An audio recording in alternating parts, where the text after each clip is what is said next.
Hi and welcome to this tutorial on how to mix screaming and growling vocals in Reaper. Now I have to make it perfectly clear that this is my way of doing things. I'm doing things quite a lot simpler than many other people are doing them.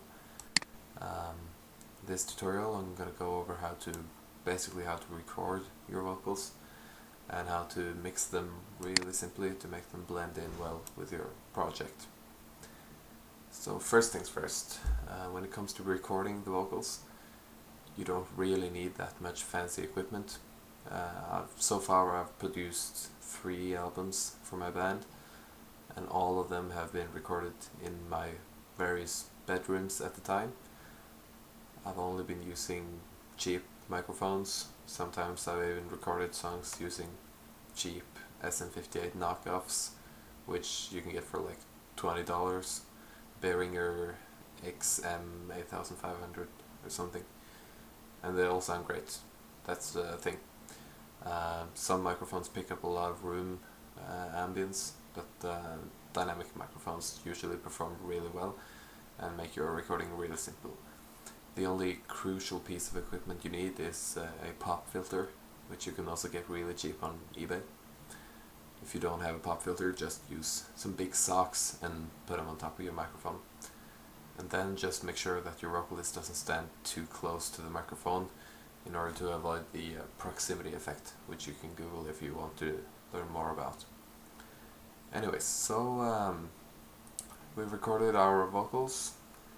Right now there are no effects applied to them. We can always have a listen to the vocals. Let me just solo those and let's listen how they sound. War! A man in the world loves to play! Peace! A dream of myth where hypocrites, the storm is coming! The nightmare begins! As you can hear, the growling is really good, but the recording is not finished at all.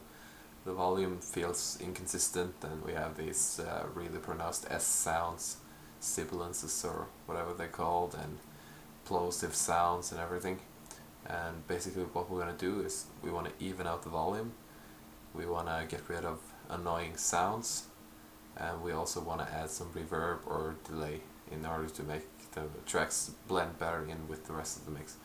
So let's have a listen to how it sounds now over the rest of the track.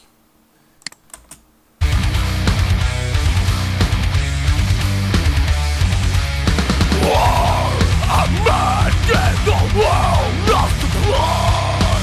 Peace! A dream of myth where hypocrites, the storm is coming! And now it just got really obvious that we need to even out the volume. So the first thing we're going to do is we're going to go to this track. You can see that I've grouped these 2 recording tracks into one master tracks, which I've just called Alex Vocal, and I'm Norwegian, so I'm writing it with a K.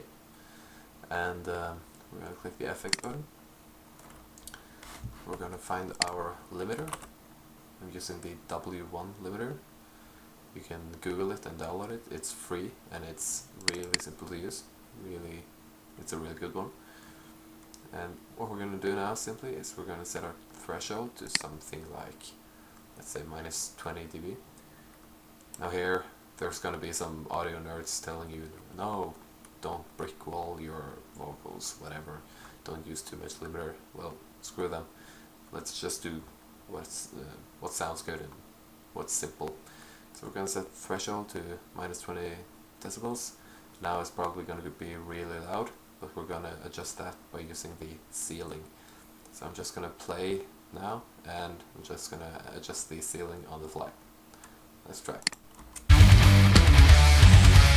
A man in the world loves to play! Peace! A dream of myth where hypocrites, the storm is coming!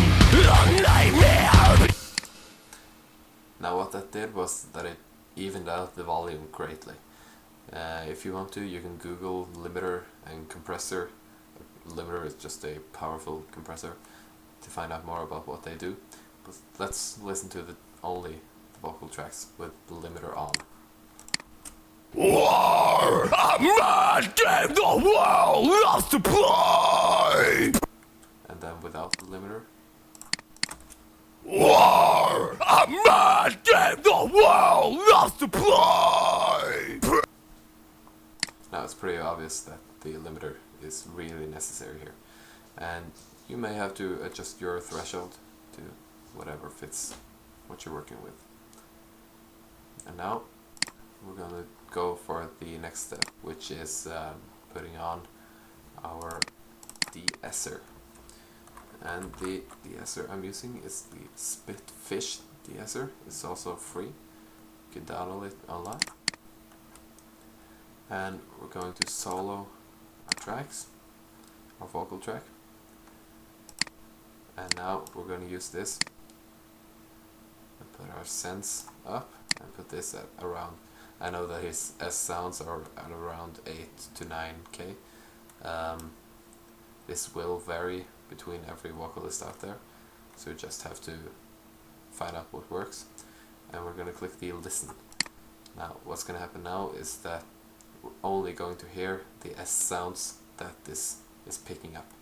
So this is basically going to get rid of all those annoying sharp S's. So let's have a listen.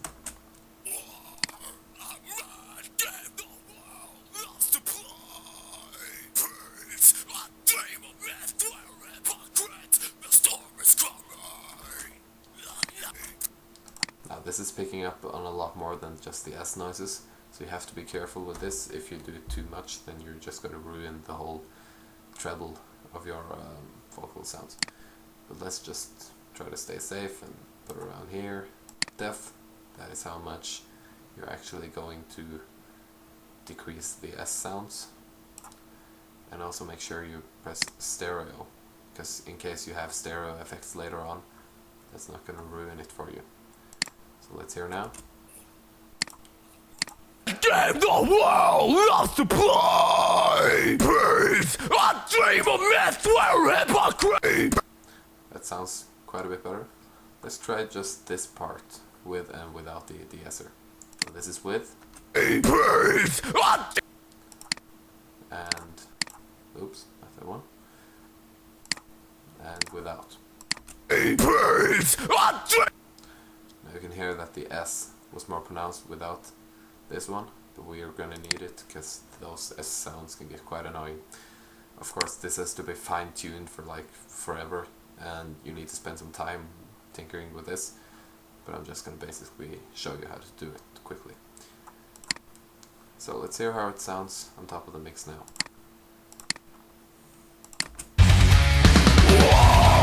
a man gave the world loves to play. Peace, a dream of myth where hypocrite, the storm is coming. That sounds a lot better. Now, what we're also going to need is some time-based effects like reverb or delay. I prefer using delay most of the time, not always. And we're going to use the built-in Reaper delay. Just write in re-delay. And make sure you got this order correct. Limiter first, then your de-esser, then your delay. I'm not going to go into why that's important, but it is. You're going to fuck everything up if you break that chain. And this delay can be quite tricky. It's not really the most user-friendly interface for beginners, but I can give you some basic advice on what to do. Let's put this length at 4/8 notes. That's okay for me. Feedback, let's try around -15. Low pass filter, this one is really important. It's going to give you a nice fat sound at around 1500 Hz. And then adjust the wet signal down to -10. Let's listen to how that sounds. War, a man gave the world loves to play. Peace, a dream of myth where hypocrite. Now you can hear that the delay signal is quite a bit too strong. So let's go down to -13. War, a man gave the world loves to play. Peace, a dream. Now it still sounds kind of extreme, but let's hear how it sounds with the rest of the mix. It's quite normal that when you apply the rest of the mix to your vocals, the delay and reverb kind of disappear into the song, and that's what helps it blend together.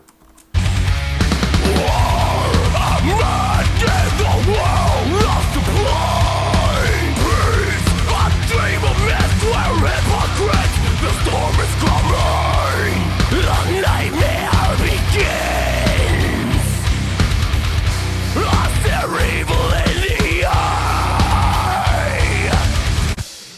That sounds a lot better.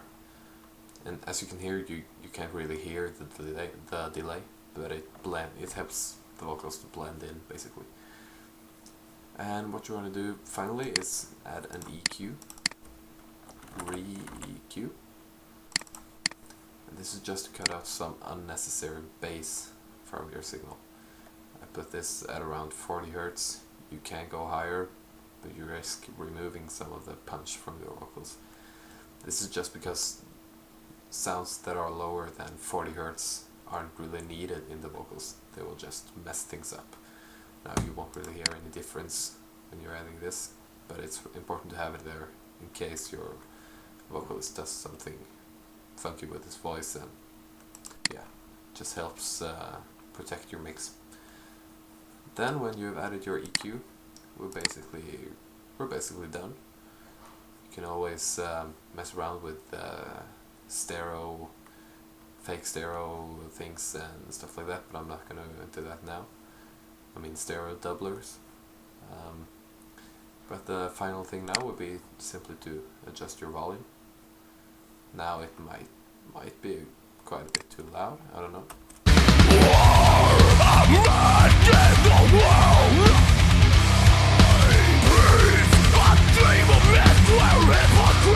The storm is coming, the nightmare begins. I stare evil in the eye.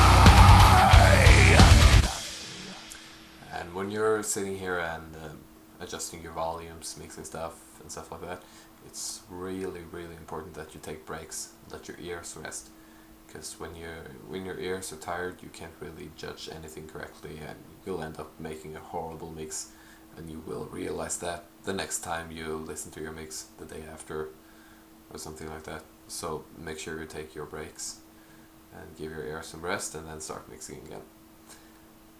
And then finally, I guess the most important thing here is that you cannot make a poor vocalist sound good. You can make him sound better, but you cannot make him sound good.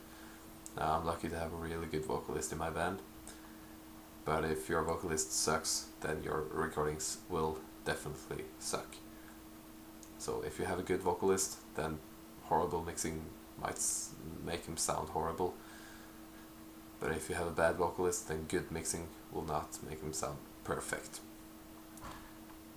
So that pretty much concludes our tutorial. The song I'm working on here is a song from my latest Shadowmind album. It's called Storm. You can check out Shadowmind at Spotify, and I'm gonna put up some links in the description. And I hope you learned something for this. If you have any requests for future tutorials, don't hesitate to let me know. And if you have any questions regarding vocal mixing, please post your comments below. I try to answer all my comments, even though it's getting harder and harder, but I'll do my best. So, thanks for watching, and I'll see you.